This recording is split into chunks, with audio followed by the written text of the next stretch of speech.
Part of what makes baseball so much fun is the diverse cast of personalities you have around the league. You have the nice guys, the quiet guys, the goofy guys, players who are more old school, players who put the unwritten rules to shame and do everything they can to piss the old school guys off. It's a whole party. On just one Major League Baseball team, let alone all 30 of them, you will find a ton of guys who are also different. And that's of course a beautiful thing and something that makes it interesting. There is one type of player I didn't mention though, and that's mostly because of the rarity of it. There's only so many of them today and throughout the history of the game, but they are out there, and when you find them, it's hard to miss. And those are the most intimidating or terrifying players in baseball.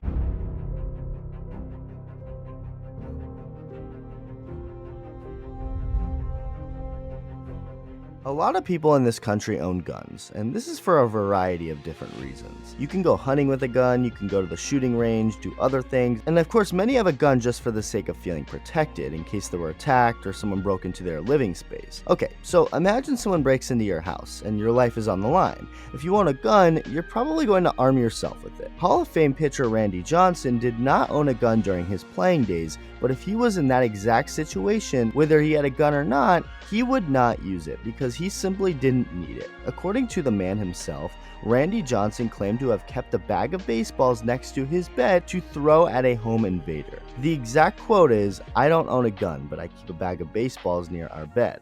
If someone breaks in, they better be wearing a batting helmet because I'm going to throw at their head." When Randy Johnson entered the league, he was the tallest player in baseball history, and everything about him was intimidating. From the way his demeanor was on the mound, like he was going to kill you, to how he threw the ball. He threw incredibly hard at such a weird arm angle, had a nasty slider, and was overall very tough to face whether you were a right or lefty hitter. But if you are a lefty, I can't think of a more uncomfortable at bat. Adam Dunn, who was a left-handed hitter when he played, had some honest thoughts about facing Randy. Dunn talked about how it was a hopeless feeling.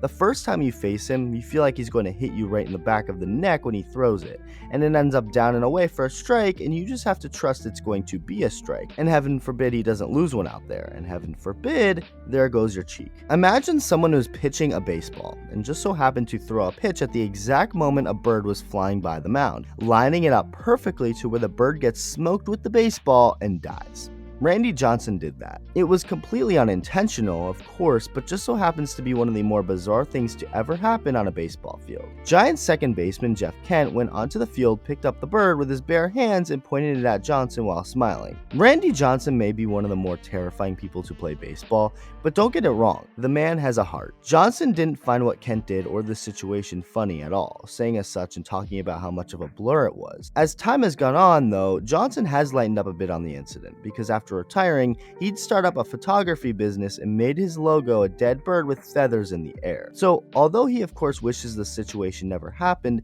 it's good to know he's not too traumatized from it. If you didn't believe Adam Dunn's points on how scary it was to face Randy Johnson, there is one, now iconic, at bat that perfectly sums up how scary it was to face Randy Johnson. John Cruck was one of the better baseball players in the early 90s. He was a career 300 hitter and someone who put up an OPS over 800 for 8 of his 10 major league seasons. 1993 happened to be his best year, where he hit 316 with a 905 OPS, walking 24 more times than he struck out. 1993 also happened to be a year where he became an all-star for the third straight season for the National League. Randy Johnson was also an all-star that year, playing on the other side of that year's Summer Classic, and the two eventually faced off. I just made it pretty clear that John Cruck was a really good hitter. Well, Randy Johnson put that to shame in one of the more hilarious at-bats ever. It was funny because Cruck was horrified up there. The at-bat started out with a fastball way over John Cruck's head, and what that pitch did was get into Cruck's head, because Randy had control the rest of the way. Cruck called it quits. The next pitch was another fastball, this time right over for a strike, followed by two outside sliders that Cruck made an ugly and then an uglier swing on to strike out. And just 4 years later, at the 1997 All-Star Game, Randy Johnson faced Rockies All-Star Larry Walker, someone who was hitting .398 at the All-Star break. Randy started off the at-bat the same way he did Cruck 4 years prior, throwing way above his head. But then there came a plot twist. Larry Walker didn't continue to try and hit lefty like Cruck did, but proceeded to put his batting helmet on backwards and switch over to the right-handed batter's box, took another ball, switched back to the left-handed batter's box, and drew a walk. It was incredible. With these two instances alone, just showing how much of an impact Randy Johnson made just by throwing hard and having such an intimidating presence on the mound. Now, as scary as Randy Johnson is, there's at least one thing that scares him. Ghosts. In 2015, Johnson was elected into the Baseball Hall of Fame. So before the big day where the inductees make their speeches and officially get cemented into baseball's biggest honor, Randy Johnson checked into the Otesaga Resort Hotel in Cooperstown for the weekend with his family. One of his kids then informed him that the room they were being assigned to was haunted, and Randy decided that keeping baseballs by his bed wasn't enough, going on to switch their room because of it. Turns out, it's actually a true story, at least the implications that it may be haunted. The Otesaga Resort used to be a knock school for girls from 1920 to 1954. Over the years, guests have reported hearing children running around and playing in the hallways of the hotel, with the Sci-Fi Channel show called Ghost Hunters claiming to have confirmed the presence of paranormal activity. With Johnson going on to say, quote unquote, "It's me and my son. I don't want a ghost in my room, too." As much as I feel Randy Johnson could take on some paranormal stuff, I don't blame him. I don't care if it's supposedly a bunch of little girls. I personally don't mess with that kind of stuff. And the moment I'd hear something, I would react like a little girl myself. Randy Johnson will always go down as one of the more intimidating players in baseball, but it's always fun to see guys like him have a soft spot. I feel like most would agree that the scariest player in today's baseball is a Roldish Chapman. To start, just look at the guy. He's 6'4", 218 pounds, all muscle, and throws really hard. Now, everyone throws hard nowadays. What makes him so special? There are certain guys who don't just throw really hard, but have extra life on their pitches. Chapman has crazy movement on his fastball and has his entire career. In his Reds days, he once clocked 105 miles an hour on the radar gun. With great power comes great responsibility, like not throwing your fastball near someone's head, but Chapman doesn't listen to that because he's done it multiple times. There was a little incident with the Cubs years back when Chapman threw over the head of Nate Shearholz.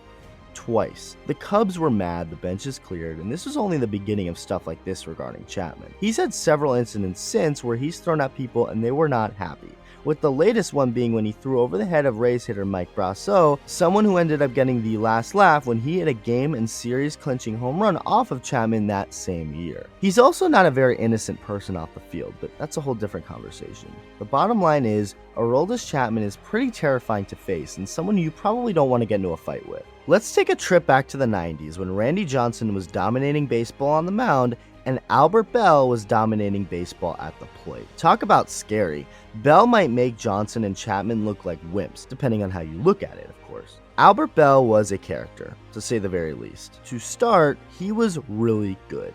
His career batting average is .295, his career OPS is .933, he drove in a ton of runs each year, and hit 381 home runs in the 12 years he played. He was an absolute menace at the plate, but more so just in general. Albert Bell just did not care. I think that's the perfect way to sum it up. We'll get into some detail, don't worry, but that's basically what it comes down to. In a game between the White Sox and Indians in 1994, Albert Bell's bat was confiscated and locked in the umpire's dressing room because it was alleged to be a corked bat. They could do this because by rule, managers are allowed to challenge one opponent's bat per game. So the White Sox manager did. The Indians knew damn well it was corked, meaning Bell had an inevitable suspension coming unless they acted quickly, so they took action. What the team did was give pitcher Jason Grimsley's teammate Paul Serrano's bat, which wasn't corked, and sent him through the building's ceiling panel to break into the locked umpire's dressing room to replace Bell's corked bat with Serrano's in some Batman Arkham video game style mission. As far as for what Bell did himself throughout his career, we haven't scratched the surface. Many of you have probably seen this, and if you haven't, well, here you go, when Albert Bell ran right into Brewers infielder Fernando Vina during a play, later getting fined because of it. Notice how the benches don't empty here, and that's probably because everyone was so terrified of potentially fighting Bell. Bell despised the media, flat out refusing to do interviews before games,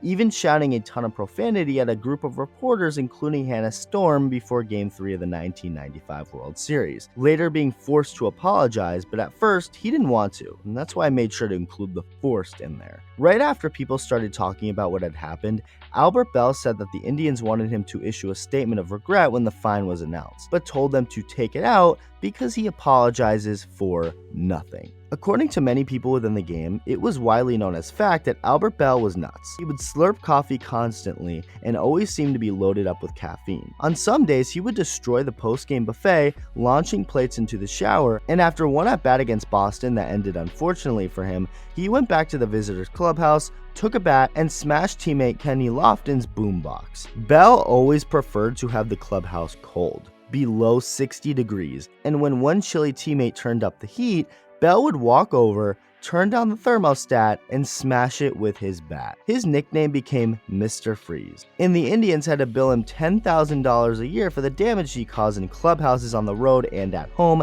and tolerated all of this because he was so good. At the back end of his career in 1999, when he was with the Orioles, Bell was hit by a pitch and flat out refused to go to first base, arguing that it did not hit him, clearly wanting to hit. He ended up obliging, but the fact that it took him as long as it did tells you so much about him. As far as off the field, it was only worse. Some idiot teenagers decided to egg a house on Halloween in 1995. You don't egg anybody's house, especially when that house belongs to Albert Bell. The backstory says that Bell turned away the kids when they trick-or-treated for candy at his house, proceeded to egg it, only for Bell to chase them down in his car. Bell was fined $100 for reckless operation of a vehicle, and the Guardian, haha, get it? Guardian, like the Indians today, the team Bell played for at that time, but now the Guardians? Funny, right? Okay, yeah, I deserve to get egged for that one. But the parental figure of the teenager later sued Bell for $850,000, claiming that Bell's car had bumped into the teenager, with the lawsuit being settled in 1997.